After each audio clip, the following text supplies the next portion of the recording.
The cowboy imposter was just delivering hay until she called him my fiancé in front of her strict father.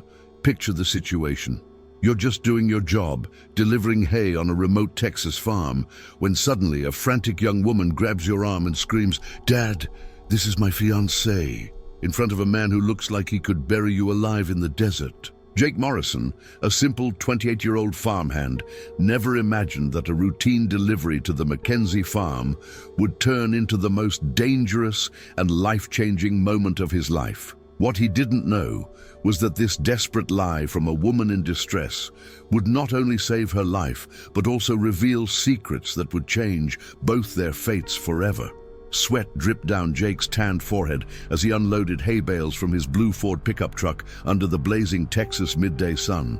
The Mackenzie farm was known throughout the region not only for its impressive expanse, but also for the fearsome reputation of its owner, Ezra Mackenzie, a man whose toughness and explosive temper were legendary throughout Brewster County. Jake was there simply fulfilling a supply contract, trying to make an honest living after years of struggling to find his place in the world, when he heard desperate footsteps approaching across the dirt yard. Share this story. To reach further, subscribe to the channel, share this video on WhatsApp, and leave a comment telling me where you're listening from. I'll be very happy to read each comment.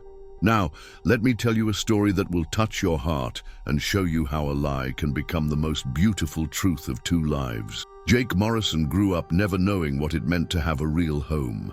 Orphaned at the age of 7, he spent his childhood being moved from one foster family to another, always carrying a small cardboard suitcase with his few possessions and a heart that learned early on not to attach to anything or anyone. At 15, tired of broken promises and foster homes, Jake ran away from his last orphanage and decided the Texas roads would be his only family. He learned to survive by doing various jobs, cleaning stables, picking cotton, mending fences, always moving from town to town like a wandering soul searching for something he himself couldn't define. Years on the road taught Jake self-sufficiency, but they also made him deeply lonely. He slept on the bench of his old pickup truck, bathed in rivers and streams, and ate what he could find at roadside grocers. His only constant companion was a stray dog named Rusty, whom he found injured on a dusty road near Amarillo and who had followed him faithfully ever since. Jake talked to Rusty during the long drives, sharing his hopes and fears with the only living being who would listen without judgment. "Someday we'll find our place, buddy," he'd say, scratching the dog behind the ear. "Someday we'll know what it's like to have a real home." The hay delivery job had begun 6 months earlier when Jake met Tom Bradley, a forage dealer who needed someone reliable to deliver to the most remote ranches in West Texas. Tom saw in Jake something few others could.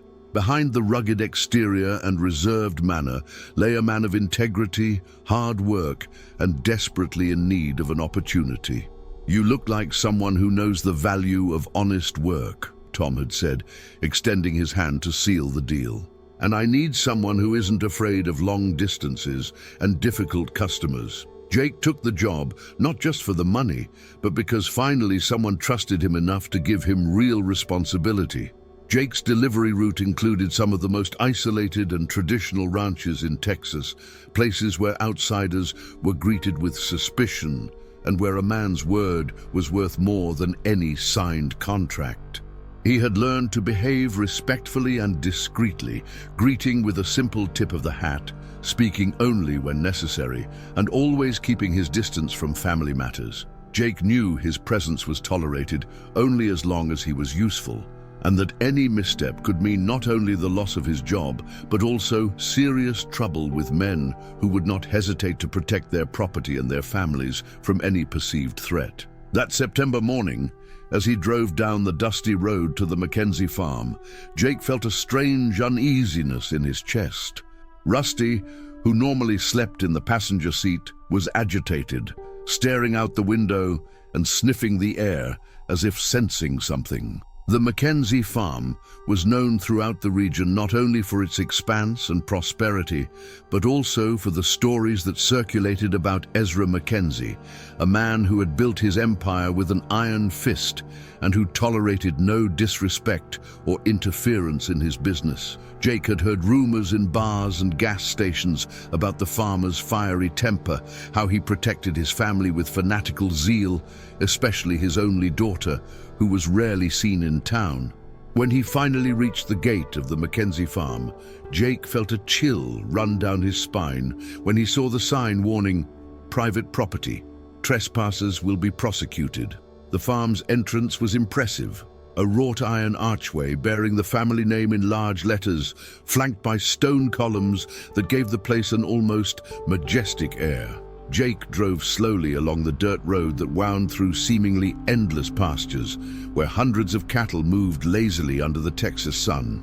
In the distance, he could see the main house, an imposing two-story structure with wide porches and windows that seemed to survey everything that transpired on the property. At that moment, Jake had no idea he was about to become involved in a situation that would completely change the course of his lonely life. Sarah Mackenzie watched from the second-story window of the main house, watching the dust rise from the road as the blue pickup truck approached. At 24, she was a gilded prisoner in her own home, living under the constant watchful eye of a father who mistook protection for absolute control.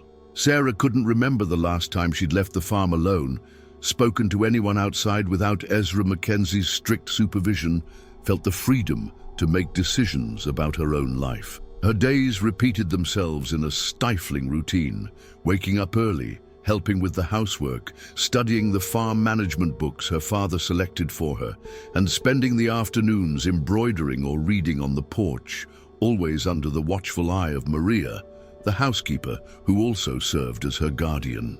Sarah's mother had left when she turned 16, unable to bear the oppressive atmosphere Ezra had created around the family. Elizabeth Mackenzie was found one winter morning with only a farewell letter that read, "I can no longer live in a cage, even a golden one.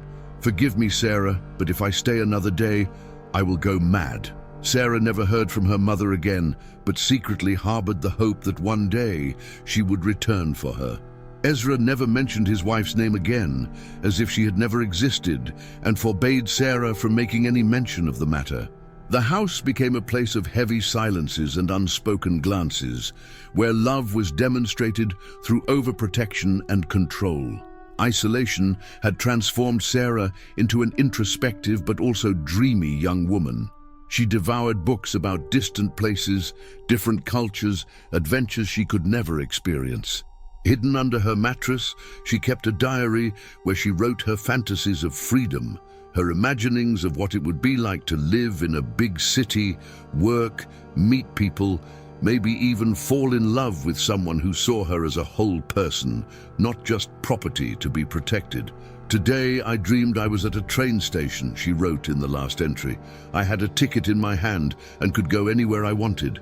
I woke up crying because never in my life had I had a real choice." Now, the situation became even more desperate when Ezra began receiving frequent visits from Cornelius Hartwell, a wealthy 52-year-old farmer, widower, and father of 3 grown children.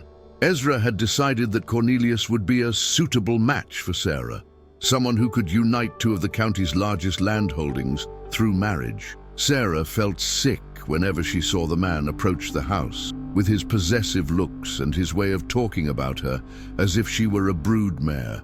"She'll make good sons," she had overheard Cornelius say to her father in a conversation they thought she wasn't listening to. "And with the 2 estates combined, we'll control half the county." At that moment, Sarah knew she had to act quickly before her fate was sealed without her permission. The night before, Ezra had announced over dinner that Cornelius would be coming the next day to make the official proposal, and that Sarah should be prepared to accept the proposal as a dutiful and grateful daughter. Sarah stayed awake all night, pacing her room like a caged beast, knowing she had only a few hours to find a solution.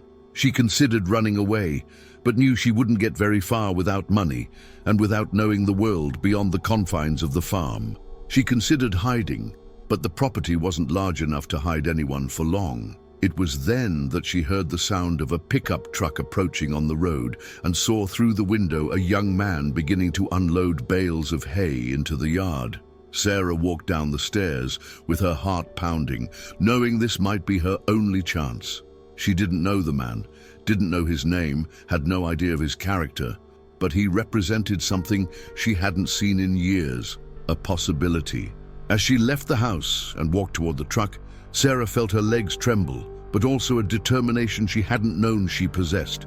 She had made the riskiest decision of her life, and there was no turning back. At that moment, she didn't know she was about to change not only her own destiny, but also that of a man who had spent his entire life searching for a place to call home. Jake was just finishing stacking the last bale of hay when he heard hurried footsteps approaching.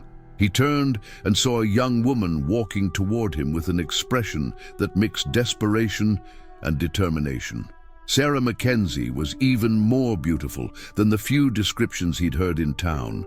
Brown hair that gleamed in the sun, green eyes that seemed to hold deep secrets, and a natural grace that contrasted with the tension visible in her movements. Jake respectfully removed his hat and offered a polite bow, but before he could say anything, Sarah quickly approached and whispered urgently, "Please, help me. I'm going to do something that may seem crazy, but I need you to just agree, no matter what I say." Before Jake could fully process what was happening, he heard the front door slam open and saw a tall, imposing man step out onto the front porch. Ezra Mackenzie was nearly 60, but his presence commanded the room like that of a man half his age. His grey eyes were cold as steel, his salt and pepper beard was always perfectly trimmed, and his manner of movement exuded an authority few dared challenge. Behind him, Jake noticed another man, older, with a prominent belly and small eyes watching him suspiciously. "Sarah!" Ezra shouted, his voice echoing through the yard. "What are you doing out there? Come home immediately." It was at that moment that Sarah did something that would change everything. She grabbed Jake's arm with surprising strength, lifted her chin with a courage she didn't know she possessed, and shouted back, "Dad, this is Jake Morrison, my fiancé. We were just talking about our wedding plans." The silence that followed was so profound that Jake could hear his own heart beating like a war drum. Ezra Mackenzie stood still for a moment, processing his daughter's words, while Cornelius Hartwell's mouth fell open in shock and indignation. Jake felt the world spin around him, knowing he was about to be buried alive in the Texas desert. But something in the desperation in Sarah's eyes kept him from denying the lie. "Fiancé!" Ezra roared, descending the porch steps with heavy, earth-shaking steps. "What's this, Sarah? You never told me about a fiancé." Jake felt his throat go dry as sandpaper, but he forced himself to stand up straight, instinctively putting a protective arm around Sarah's shoulders. "Mr. Mackenzie," he said, his voice firmer than he'd expected. "I know this is a surprise, but Sarah and I have known each other for some time.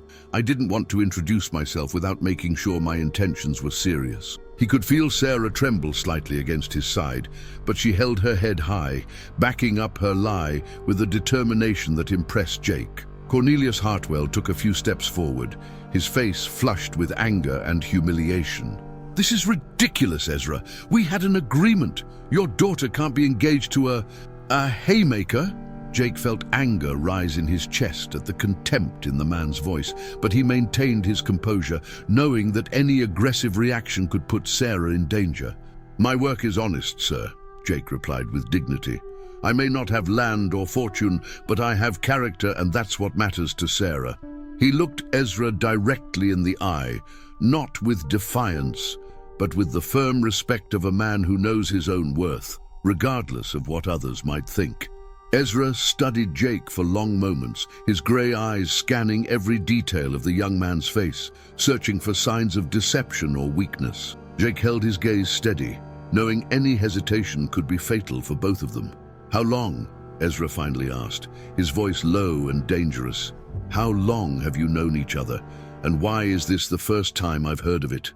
Sarah took a deep breath and answered before Jake could speak. 6 months, Dad. We met when he started delivering here. I didn't tell you because I knew you wouldn't approve at first, but Jake proved to be a good, hard-working man. We love each other, and I chose him. The word chose echoed through the courtyard like a challenge, and Jake realized that that lie had become the first truly independent decision Sarah had made in her life. Ezra Mackenzie walked slowly around Jake, like a predator studying its prey, his cold eyes scrutinizing every detail of the young man's appearance. 6 months, he repeated slowly, savoring the words as if they were bitter. 6 months my daughter was secretly meeting with a stranger, and I knew nothing about it. Jake could feel sweat trickling down his back, but he remained still, knowing any movement could be interpreted as guilt or weakness. Sarah discreetly squeezed his hand, a small gesture that conveyed to Jake a courage he hadn't known he possessed. "These weren't secret meetings, Father," she said firmly. "They were respectful conversations, always here on the property, always during the day. Jake was never inappropriate with me." Cornelius Hartwell could no longer contain his indignation. "This is an insult, Ezra. You led me to believe your daughter was available for a marriage that would benefit both our families, and now I discover she's promised to a nobody." Jake's blood boiled, but Sarah stepped in before he could respond. "Cornelius, I never gave you my word. It was my father and you who made plans for my life without consulting me. I am not property to be traded." Her voice shook slightly, but there was a growing force in her words that impressed both Jake and her father. Ezra looked at his daughter with an expression that mixed surprise and something that might have been pride, albeit reluctant.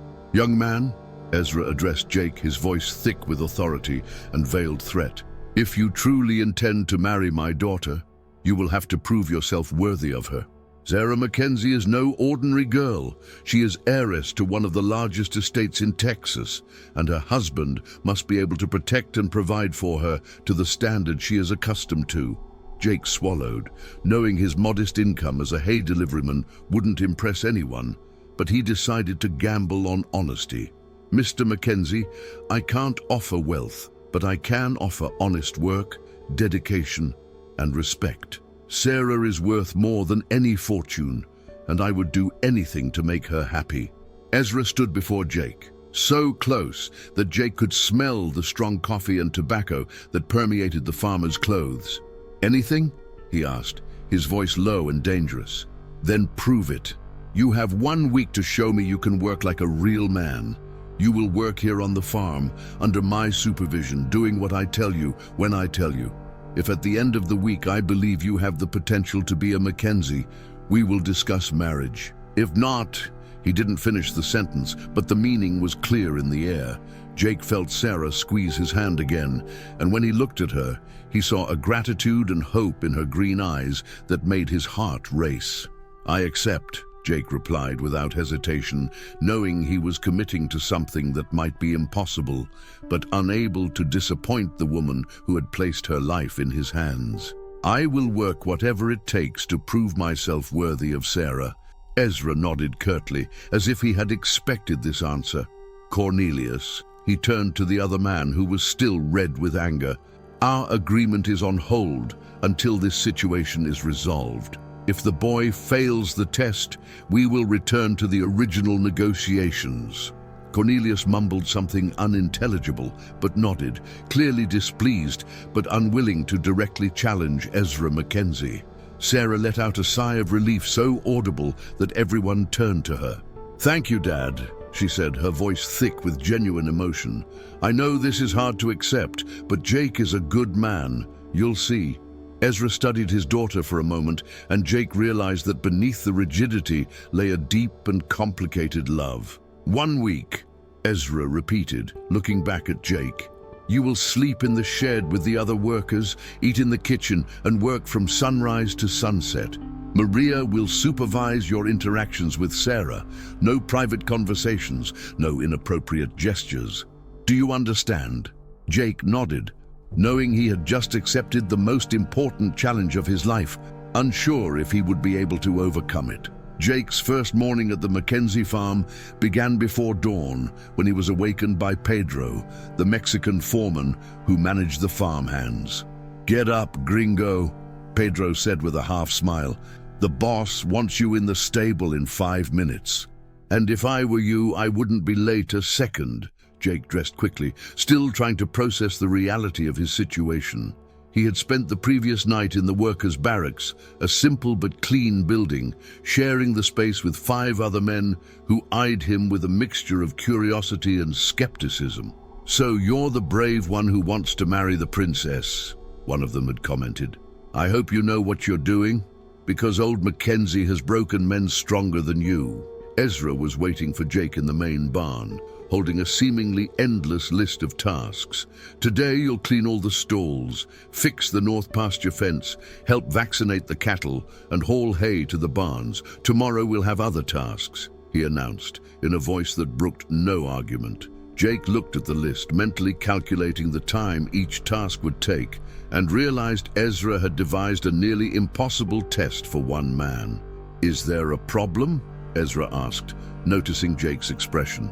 "None, sir," Jake replied, picking up the shovel and getting to work. "Just tell me where to find the tools." The first day was a physical torture, unlike anything Jake had ever experienced. Cleaning stalls meant shoveling tons of manure in sweltering heat, while the horses whinnied and kicked in irritation. Mending the north pasture fence required digging holes in rocky soil under the blazing sun, with hands quickly becoming raw even with gloves.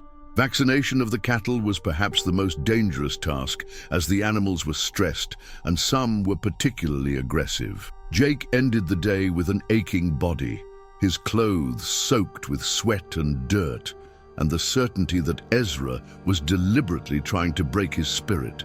All week, Jake barely saw Sarah. She appeared occasionally on the porch, always accompanied by Maria, the housekeeper who watched her like a hawk. Their eyes met briefly, and Jake saw in them a mixture of gratitude, concern, and something that might have been genuine affection. This possibility kept him motivated during the hardest moments, when his muscles screamed in pain and his mind warned him to give up. "She's counting on me," he muttered to himself as he carried bags of food that seemed to grow heavier by the day. "I can't let down the one person who trusted me." Each day, the tasks seemed to grow more difficult. Ezra added new responsibilities without removing the old ones, as if testing not only Jake's physical prowess, but also his mental stamina. On the 4th day, Jake briefly fainted while carrying lumber in the midday sun, but got up before anyone could help him and continued working. Pedro, who had observed the scene, approached him that night in the shed. "You're either crazy or very brave," the foreman said. "Maybe both, but I can tell you this, you're impressing the men. They thought you'd quit on the first day." On the 5th night, Jake was sitting on the shed's porch, applying ointment to his injured hands, when he saw a figure approaching in the darkness. It was Sarah, walking cautiously, clearly trying not to be seen. "I can't stay long," she whispered, sitting beside him. "Maria thinks I'm asleep, but I needed to see you, to know how you are." Jake was struck by the genuine concern in her voice. "I'm fine," he lied, not wanting to worry her. "Your father is a fair man. He just wants to make sure I'm serious about you." Sarah looked down at her injured hands, and her eyes filled with tears. "I'm sorry. I didn't imagine he would be so hard. If you want to give up, I understand." Jake gently took her hand, feeling how soft it was compared to his own calloused hands. "I won't give up," he said with a conviction that surprised them both, "if it's the last thing I do."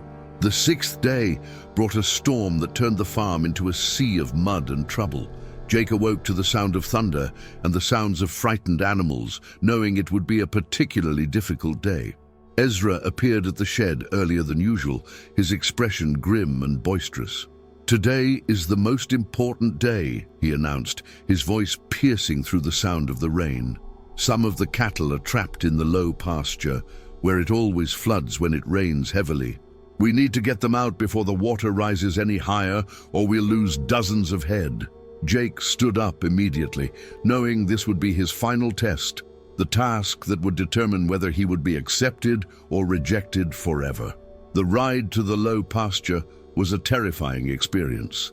The rain fell with brutal force, limiting visibility to a few feet, while the horses struggled through mud that reached their hooves. Jake rode a particularly temperamental horse named Thunder, whom Ezra had deliberately chosen, knowing the animal would test the young man's riding skills. "If you can't control Thunder," Ezra had said with a cold smile, "you won't be able to control anything on this ranch." Jake gripped the reins tightly, using all the techniques he had learned years before while working on a ranch in New Mexico, whispering soothing words to the nervous animal. When they reached the low pasture, Jake saw a sight that made his heart race. About 30 head of cattle were trapped in an area already half flooded, the water rising rapidly due to the torrential rain. The animals were clearly panicked, bellowing loudly and pushing against each other, only making the situation worse. Ezra looked at Jake, rain streaming down his face, and shouted over the roar of the storm, "Now you're gonna show me if you're man enough to protect what's mine. These animals are worth over $50,000. If we lose them, Sarah loses her inheritance." The weight of responsibility fell on Jake like a mountain, but he nodded and prepared himself for the most dangerous task of his life. Rescuing the cattle was an operation that required not only courage, but also intelligence and leadership. Jake quickly realized that panicking would be fatal, both for himself and the animals. He began giving orders to the other workers, dividing them into strategic groups, using his experience with animals to devise a plan that would minimize risk. "Pedro, you and Carlos, surround them on the left. Miguel, keep the horses ready to pull the ones that are most stuck. I'll wade in and try to guide them to the exit." Ezra watched silently, impressed by how Jake had naturally taken command of the situation, displaying leadership skills he hadn't expected from a simple hay delivery man. The operation lasted nearly 3 hours, with Jake literally wading into the filthy, dangerous water to help the most vulnerable animals. At one point, a particularly large bull became completely stuck, and Jake had to use a rope to pull him free while Thunder struggled under the weight. The rope snapped twice, cutting Jake's already injured hands, but he kept trying, refusing to give up on a single animal. When he finally freed the bull, Jake was exhausted and bleeding, but his face showed a satisfaction that impressed everyone present.